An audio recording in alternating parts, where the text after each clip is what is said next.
16th of July 2015. It's Thursday. Thanks for joining.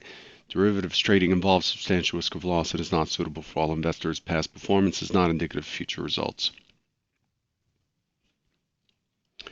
Let's start with our news. A fair amount of news overnight causing this big part of this rally. The Eurozone has agreed in principle to a €7 billion bridge loan to Greece. The Greek parliament approved the reform bills. Many dissensions within the Syriza, but not as many as some had feared. News of bill passing came out at 6 p.m. Central Time. That is when we saw a strong pop up in the S&Ps. The yes votes were 229. The no votes were 64. There were quite a few abstentions, but in any case, that has been passed and it has been driving the move up. Yesterday, Fed's Williams repeats a call for a 2015 hike. Says that September would be a very plausible date for liftoff. Expects 2 hikes this year, but also says that it's data dependent. Intel reported 55 cents yesterday versus 50 cents. Expected revenues of 13.2 billion versus 13 billion. This morning we got the initial claims report, which I posted and I do not have in front of me. You can look that up.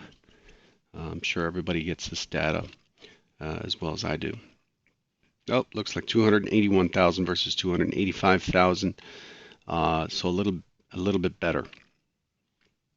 Looking ahead for today, we have at 9 o'clock Central, 10 Eastern, we have Philly Fed expecting 12.0.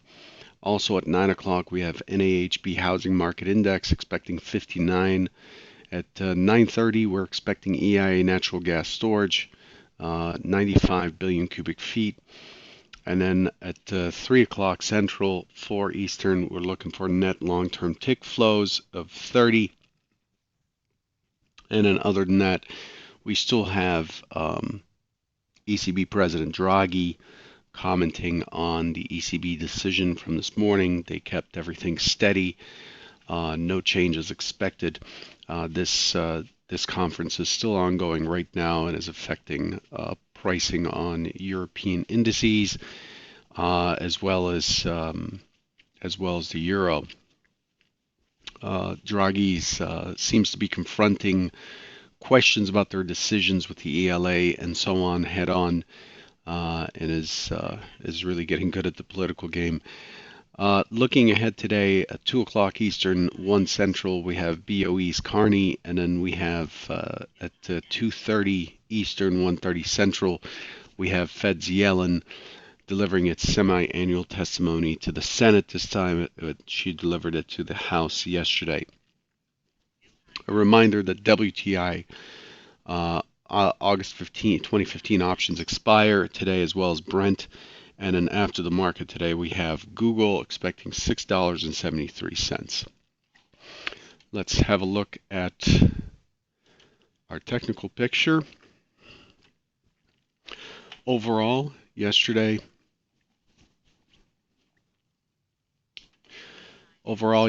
we opened in range. Very choppy trade. Spent most of the morning chopping around. That was our primary hypothesis. Just as a reminder, the primary hypothesis was for chop. I drew it on yesterday's video. Expectation for an attempt higher, and then I was looking for it to push down into the stem and the lower portion of the prior day's range. That was hypo 1. Hypo 2 is a test lower to challenge the overnight low, and then to break higher through the prior day's high, and then to start pushing towards 2112. What happened yesterday was both. Hypo 1 did not work out in the morning. Hypo 2 happened early on. It stopped. The low yesterday early on was just 2 ticks above the overnight low. Couldn't quite get there, and it left the overnight high exposed. and then the market turned around and pushed to 2107.75 before consolidating and returning to the middle. It just didn't seem like it had any more interest. Again, as discussed in the S5 chat room yesterday, the fact that it's just not able to leave the prior day's range. I just outlined the prior day's high, this green line right here, uh, is interesting. And there was a discussion of what would happen if we rotated down, and my expectation is if it rotated down, given the context, if it had rotated down, I expect it to get support, and it did. It got support down here. We saw buyers came in. The profile tapered pretty quickly on volume, and then we came right back to the point of control as expected. Although this move here definitely was a lot bigger than I expected. I did expect it to chop its way down, but there's plenty of support here for buyers, and so dips are likely to be bought.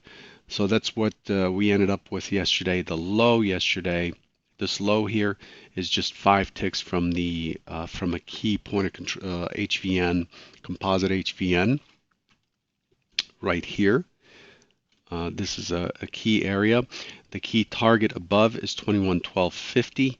If you recall, I talked about it yesterday, and we're currently trading at 2114 and a quarter because of the Greek news overnight.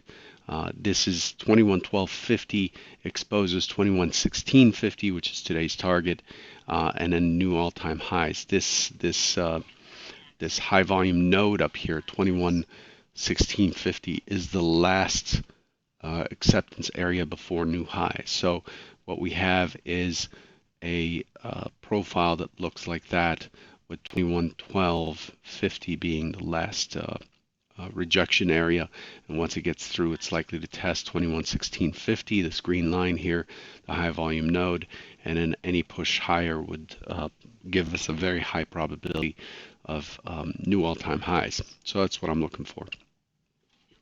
Let's review the overnight session.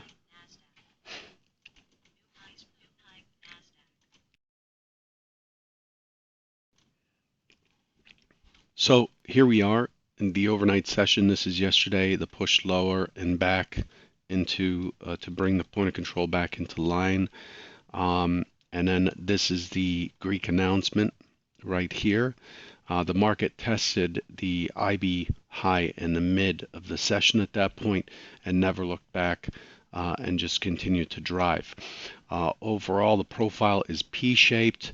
That basically means that's essentially a short covering profile, and it keeps pushing through and has gotten close to our target for today at 2116 half. So overall, just a tremendous amount of strength overnight. So when we look at yesterday, the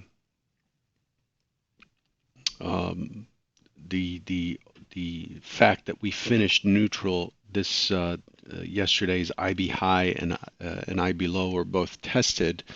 The fact that we pushed higher above the IB high, we pushed lower below the IB high low, and we finished back in the middle towards the IB high. It's the clear evidence that the context is for buyers and that there's a fair amount of strength here. So that's what I'm looking for continuation on. The ES has been showing more interest by sellers than the prior 2 days yesterday, which was what I had talked about as part of Hypo 1. But overall, the market overnight has buyers in control. Inventory's long overnight. As you can see, we're well above the prior day's range and prior day's close. So the prior day's close is right here. Prior day's range right there. We are strongly above it, and overall, as long as we maintain 2109 this morning, this LVN here, we're not likely to test yesterday's range. The only big thing here is that we did have a fair amount of volume a little bit better than average volume on a P-shaped profile, and the inventory is long, so the expectation on the open is that there likely to be somewhat of a correction of that inventory, probably pulling back to 2112.50, 2111, before it finds a base for a further push higher. Okay, so overall, that's how things are laying out. Oh, it's taking a while to refresh on this very weak laptop. So overall, we're up here. Hypo 1 is an expectation of a push through the overnight high if we don't keep extending it, and then I'm looking for it to balance a little bit the overnight inventory, expecting it to chop around. If it does find sellers, which is very hard to tell at this point, I do expect it to pull back somewhat. If it does find sellers, I expect it to come back down towards 2103.75, 2104. As you can see, this is the prior day's VPOC. This is yesterday's VPOC. Yesterday's VPOC is inside of the prior day's value area. These 2 days are in balance, and when we put up a composite profile on these 2 days, we see that the most traded price is in the 2101 area, with the high being at 2107.75 from yesterday, and I expect the market to come back and retest this area at some point as opposed to run off. We're opening in a gap. We're out of range. We're inside of the balance from the highest range earlier in the year. So what I mean by that, sorry, this is really slow. So when we look at this composite here that was created with the high of 2122, we are right in the midst of this big fat area right here. So I expect this morning to be kind of choppy, and I'm looking for it to rotate back down and retest before it finds a base. And if it wants to push up in the afternoon, so be it. But early on, I expect it as Hypo 1. I expect it to be, again, choppy and then to turn over and test lower towards the 2107 and potentially 2103. So that's Hypo 1. That's all I had for you for the ES. A quick look at the notes. Some very interesting things going on in the notes here. The notes have been balancing for a few days, so you can see the balance here. But I've also drawn this composite profile, and you can see that it's fairly balanced right here, and the point of control of it is right in the 125.20 area or so, 125.30 area right here, and that's the MC point of control that was tested this morning. So after yesterday's rally, the market's coming off a little bit, and the treasuries are continuing to balance. So the treasuries are basically spelling out the idea that everything is a-okay and there's nothing further to price in. This is another reason I expect it to continue to be choppy again today. But the 10 years have been trading very methodically lately. As you can see here, we had a balanced day the day before, and in yesterday the point of control is right in line with the prior day's point of control. Even though it rallied, essentially participants are saying, nah, we like it right here. We like this area right here. And then this morning, with the 720 pit open, this is where we're trading. So this is a pretty choppy trade here, holding steady, and I believe there's no cause, participants are saying there's no cause to move money around. Other than that, I want to remind you that today is a public AAQ. I posted it on Twitter. If you're on the futurestrader71.com list, you'll get the invite by email as well. It will be recorded. It's an open AAQ. Ask a Question webinar where you can just ask whatever. And it starts at noon Central, 1 Eastern. It lasts about an hour. It's a time to just discuss whatever's on traders' minds, and we open it to the public. These webinars normally happen on a weekly basis for Stage 5 traders, but once a month I try to open it up to the public, just to address, to add variety to the questions and to address issues that others may have that they cannot get answered elsewhere. I'll do my best. Anyway, the invite's on Twitter, and if you're on our list, you'll be hit with that as well. Good luck today, and I'll catch you soon. Take care.